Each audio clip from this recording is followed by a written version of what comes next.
Hey, Shalom. This is your brother Yuanathan. First and foremost, I want to give all praises to the Most High, Yahweh, Bahashem, Yahushai, Bahashem, Rakakwadash. I want to give double honors to the apostles and the elders of Great Millstone. And I want to say Shalom to all the brothers and, of course, the few sisters who are pursuing this truth in sincerity. All right. May the blessing of election be upon your house. So the elder Menatazakba down there in Myrtle Beach, he sent a bunch of brothers some screenshots of the comments on his camp feed from last week. Now, you have a lot of people, especially in this time, coming across the videos of, the prophets. And there's things that set them off. And they're responding to it from a Christian point of view. So we're going to read this guy's comment. And we're just kind of going to go into, the lies that these people were told. And we'll be able to see clearly why they come up with these statements that they come up with, man, and why they don't line up with the scriptures and what the Bible actually says. So let's pull up this screenshot. It'll be pretty small to you guys, but Abaratazai, you can see it. All right, so I'm going to read the comment off of my phone because it's kind of small even on the computer screen here. But the comment says this, right? It says, I want to tell everybody on this channel, if you think that you're a Hebrew because of your skin color, okay, and that is not what we think. What we do is we use relative terms. So you'll see us out on the highways and byways, and we'll say, hey, you so-called black, you so-called Latino, you so-called Native American people, listen up. This is what the Lord says concerning you. But there are also Israelites scattered into every nation under heaven who are going to look like every ethnicity of people. But we use these relative terms so that you'll know who we're talking about. Because if we just sat there and said, oh, the Edomites this and the Moabites that, and Magog and, the tribe of Benjamin did it, people would be like, I don't quite know what they're talking. We use relative terms. And a lot of times we do use shock value. The Lord wants, this truth to be in your face. He wants it to be like, look, I'm speaking to you. And that's how the prophets always came. We're going to be rough. The scriptures tell you in Corinthians that, the many of the men of the Lord were rude in speech, but not in knowledge.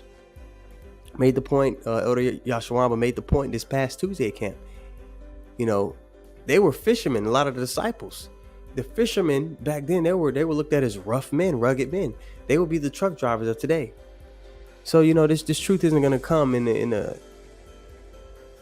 tone of Joel Osteen. Now you have some brothers who are more laid back, some brothers who are more, stern.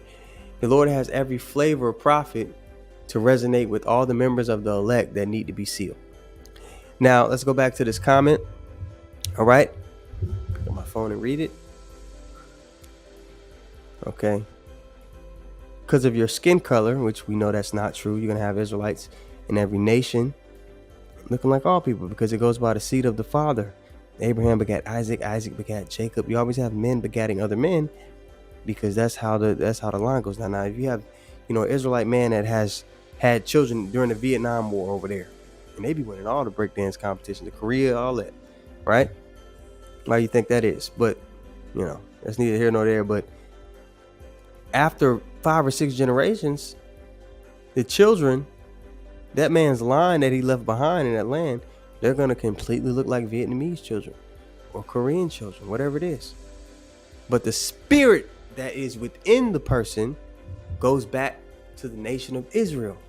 All right. So a lot of times you'll see people that come up that might even look white, and brothers will deal with them. They'll go into the slavery and, hey, people got to pay for this. And a person might even sit there and it'll resonate with them. And they'll say, well, that doesn't make sense. And, this isn't right. And I agree with that. And the brothers will switch and say, and see it in the spirit like, hey, man, you might be an Israelite. Lord willing, you are. So that you don't got to, reap the judgment that Edom is going to go through. All right. And that you can be delivered out of this place. So, but we have to use those relative terms first. And, people may not like the way that we do it. But you got to remember that we're not doing it of our own free will. The Lord orchestrates the minds of the people. He orchestrates the minds of the prophets. So he's doing it this way. And those who are meant to get it are going to get it. There's nobody who the Lord wrote in the story to receive salvation who's not going to get it because the men of the Lord didn't do it the way you wanted them to. The elect are going to receive it. Okay, let's go on with this comment. I'll put it back up on the screen.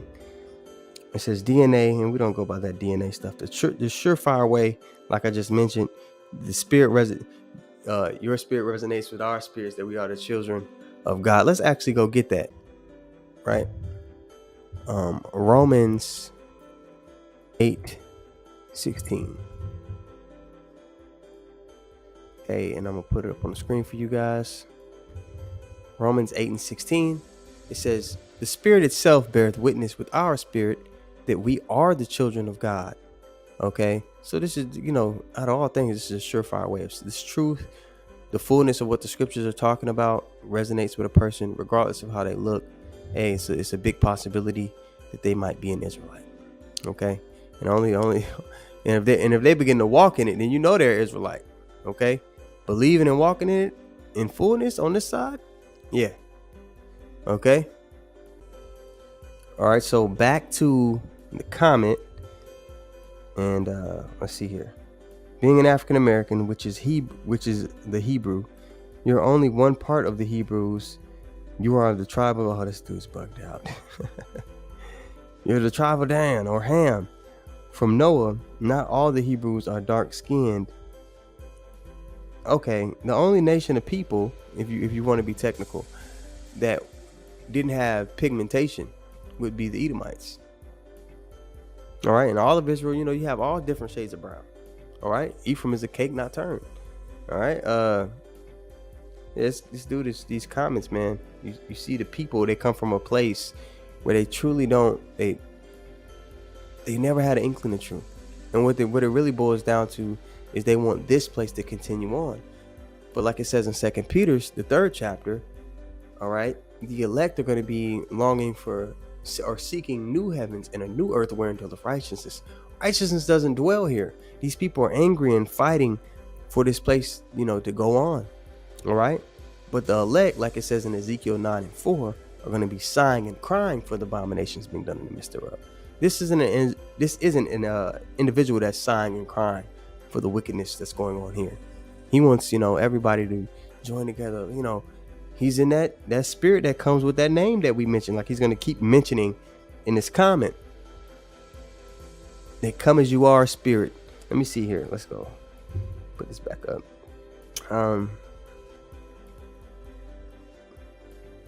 Skin second or Gentile conform to a Jew and be saved when you were born again in the spirit by Yeshua, Lord Jesus. Oh my goodness. See how that calling on that name. See if it's a strong tower. All right. In the day of evil. It's not going to be.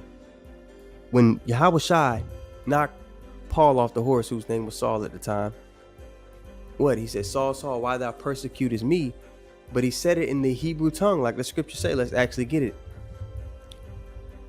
Hold up, Slakia. Let's go to the blue letter and get it.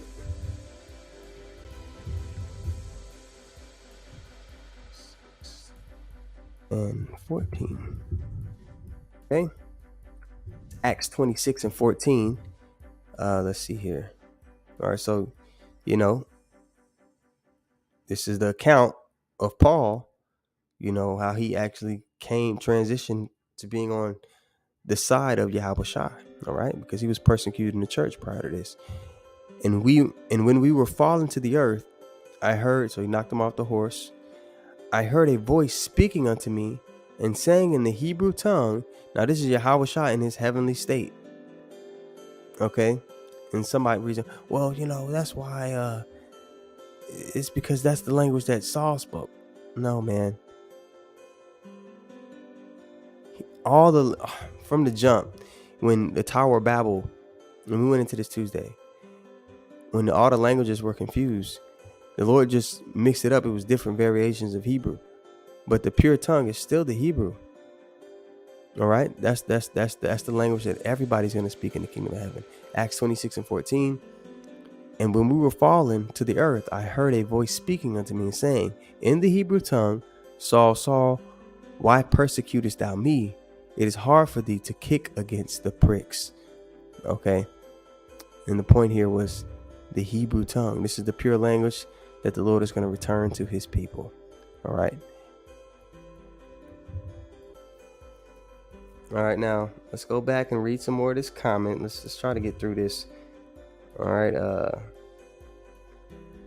says, stand on the street and condemn white-skinned people because they say they are Christians. Modern day Christianity is sugar-coated Satanism. That's why they say come as you are, which is synonymous with do as thou wilt. That's why they make an excuse according to their own will, like it talks about in Sirach 32:17, for abominable acts, man. There are churches that are safe havens for the Rainbow Coalition.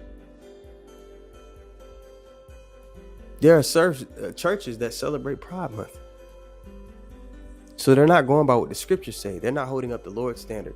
They're holding up the standard of the world. And it's about making people comfortable. No. You should be uncomfortable in a world that's engulfed and ruled by and sanctioned for wickedness. You should feel like Lot, right? That just man was vexed from day to day with the filthy conversation of the wicked. That's how those that are truly seeking the Lord are going to be. All right. Let's get back to some. I got another precept for you guys. Pull this up. All right. So this person is under the impression, okay, that he could just call the Lord, his name Jesus. But the elect, they're going to have the Lord's name. They're going to know the Lord's name, and it's going to be something that they know. It's not going to be something that's common amongst all people. Okay, Revelation 14:1. And I looked, and lo, a lamb stood on Mount Zion, and with him 144,000. That's the governing body of the kingdom of heaven. 12,000 from each tribe of the men of Israel. All right, those who are laboring for the Lord today, and those who are sleeping, they're going to be risen up first. They're a big part of this number. Having his father's name written in their foreheads. Having his father's name written in their foreheads. So they knew his name and they knew the Father's name. They knew it. It was in them. And I heard a voice from heaven as the voice of many waters and as the voice of a great thunder, right? And I heard the voice of harpers harping with their harps, and they sung as it were a new song. This is the new song. We're going into the truth. We're telling people what this thing is all about, how the kingdom of heaven is going to be established, the righteousness that is coming to the earth, the judgment that is coming to the nations, the justice that is going to be served. This is the new song. All right. And they sung as it were a new song before the throne and before the four beasts. In the book of Daniel, he prophesies about the four great kingdoms that will rule before the Lord returned. Right now, we're in that fourth kingdom, the extension of the Roman Empire. Okay. It never died. It was wounded, but that deadly wound was healed.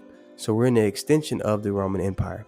Okay. And the elders and no man could learn that song, but the 144,000, which were redeemed from the earth. Now here's my favorite part of this, right? These are they which were not defiled with women, which are other philosophies, another way outside of the Lord's way, for they are virgins. They're pure from all these other philosophies. We're not clouded with, the thought process that this person is clouded with. Continuing on. For they are virgins. These are they which follow the Lamb whithersoever he goeth. These were redeemed from among men, being the first fruits unto God and to the Lamb. And in their mouth was found no guile, no deceit. Truth. These people hate us because we tell them the truth. And it's just how it's supposed to be. All right? He wants this big kumbaya. All the Christians, they want this big kumbaya moment. But we're taking the nations into slavery, man. Psalms 2:9. Let's go. All right? This is what the kingdom of heaven is going to be like for the other nations, for that first, what the heck? Okay. Goddamn iPhones, man. Psalms 2:9. This is what the kingdom of heaven is going to be like for the other nations during that justice period, man. That 1,000 years. Thou shalt break them with a rod of iron. Thou shalt dash them in pieces like a potter's vessel. Let's start up at verse 8. No. Let's start at 7. I will declare the decree.